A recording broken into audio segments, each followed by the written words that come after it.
After 48 days of consistent work, I finally got lean, and it was a lot easier than I expected. I didn't do any crash diets, and I didn't cut my calories drastically. I still ate carbs, and I enjoy it every weekend. So how did I do this with a busy schedule and a family? Well, I followed 3 principles that are guaranteed to help you to lose fat and maintain it for good. But before we get into the principles, I want to talk about why your past diets have probably failed you. Most diets promise quick results, but they don't work long term. So these quick fixes and these hacks can help you to lose a few pounds pretty quickly, but without a strategy to maintain it, you end up just going right back to where you started, or even worse, and way heavier. But there's a better way to do this, beginning with principle number 1, which is related to your diet. Now I know what you're thinking. Anytime somebody says diet, you automatically think chicken breast and broccoli, cutting out carbs, and doing all these things that sound pretty miserable. But that's not what I'm talking about, because fat loss is not complicated. It's a simple math. You need to burn more calories than you eat on a daily basis. That's it. But where most people overcomplicate this is that they only think that calories burned comes from the gym and their exercises.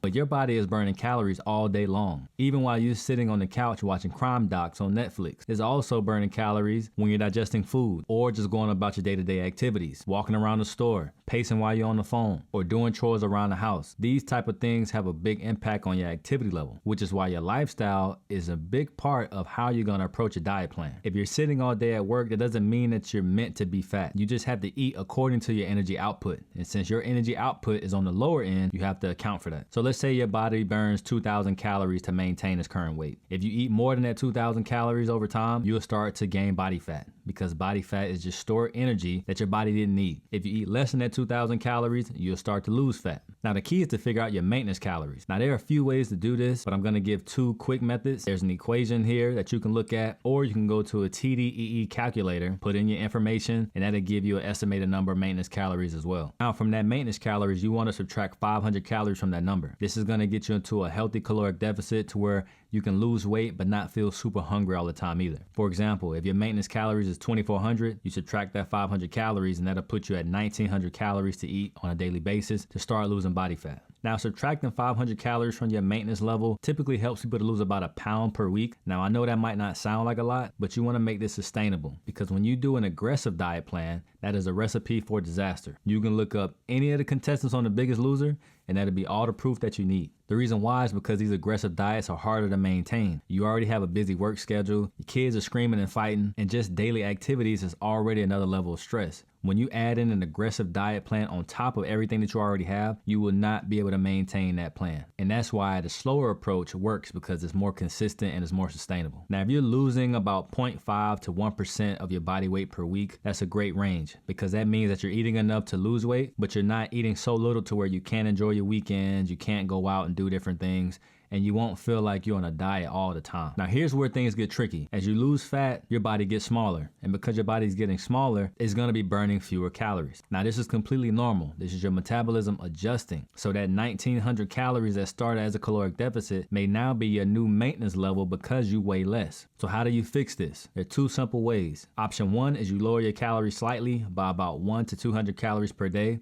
Or option 2 is that you increase your activity level a little bit. So you may want to increase your step count by 1,000 to 2,000 steps extra per day. You don't need a reset. You don't need to start doing fasting or keto or nothing special. You just have to make an adjustment to your numbers. When I was dieting down, I didn't cut out any food groups. I didn't cut out carbs. I ate pizza on the weekends at times. I ate oatmeal cream pies almost every day as a treat to myself. That doesn't sound like somebody that's struggling on a diet plan. I tracked my calories, I hit my protein goal, and I had the bulk of my meals associated with whole foods that were gonna give me sustainable energy and help me to feel good. That's an example of how you fit your diet around your lifestyle. Now let's talk about training. You can definitely lose fat without exercise. A calorie deficit alone will get the job done, as long as you're eating according to your energy output. But if you wanna look lean, if you wanna look better and feel better in your clothes, you need to do some type of form of exercise. Now, exercise does 2 major things. First, it helps you to eat more food while you're losing fat, because you're putting out more energy, which means you can take in more energy. The second thing is that it changes your body composition, meaning instead of losing muscle and body fat and you just end up looking flat and kind of just like a smaller version of your old body, you actually change how your body is shaped and how it looks and feels. So what's the best form of exercise? You need some form of cardio and some form of resistance training. For cardio, I don't care if it's biking, if it's running, if it's walking, if it's playing ultimate tag, it doesn't matter what it is. You just want to make sure that it's something that you can be consistent with. So high intensity cardio like HIIT and boot camps and things like that burn a lot of calories fast, but they're harder to maintain for the long term because you can end up with joint issues, injuries,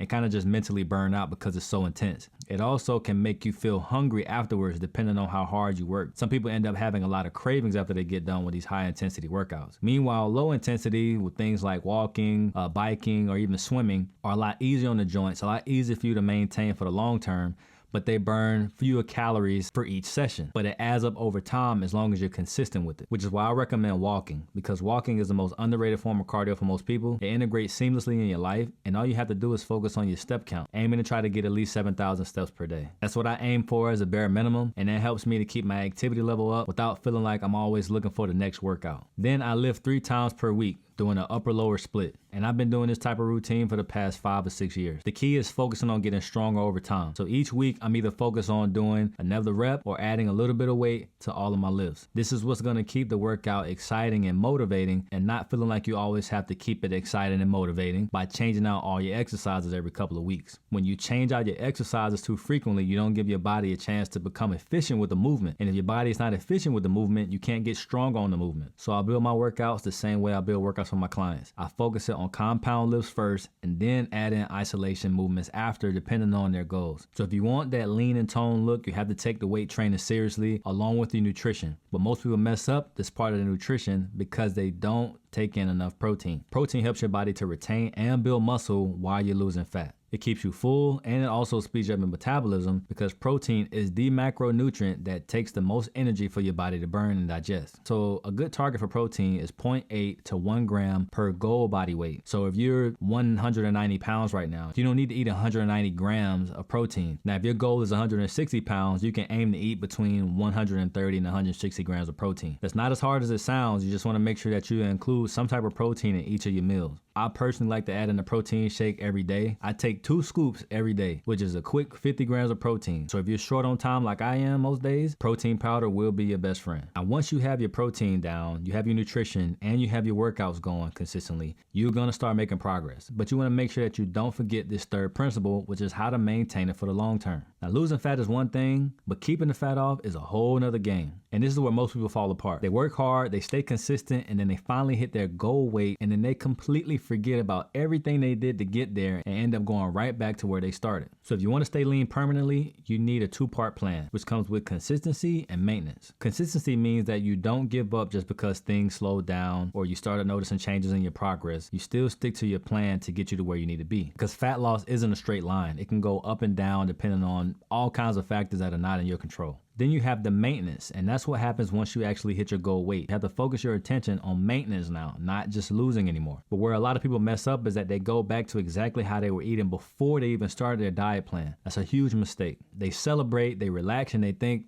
I'm done, I hit my goal, it's time to have fun again. But the issue is that their metabolism hasn't even caught up to their new body yet. And that's where the reverse diet comes into play. Now, it sounds fancy, but it's really not that complicated. It really just means getting back to your new maintenance level of calories so you can maintain this new body that you have. You do that by slowly adding calories back to your plan, around 200 to 300 calories per week until you get to your new maintenance level. This process could be around 2 weeks or so. So taking the first example where we started at 2,400 calories and we brought it down to 1,900 calories as a caloric deficit, at some point that body was gonna start burning less calories, so you probably had to bump your calories down a little bit lower. So let's say we're at 1,700 calories, and that 1,700 calories got us to our goal weight. We wanna maintain this weight, we wanna maintain this body, so we're gonna add about 200 calories each week until we add 500 calories to that 1,700 calories. This would be your new maintenance calories. So you wanna weigh yourself and kind of take the average and just make sure that you're not gaining weight too quickly. Gaining a pound or two when you start to eat a little bit more as you're doing this reverse diet is completely normal, but you don't want to see 5 and 10 pounds spiking up. That means you're eating too much too soon. Now, doing this process does a couple of things. For one, it helps you to be able to maintain this new leanness that you have while eating more. This is what's going to help your metabolism recover and normalize. Once you get this process down, you'll have complete confidence in maintaining your body. No more of not being able to enjoy the weekends, or if you do enjoy the weekends, you feel like you have to start over on Monday, or you're trying to diet every January 1st. Those days will be done once you adapt these 3 principles. But you want to make sure that you keep these as lifelong habits. So check out this video here where I break down exactly how to do that.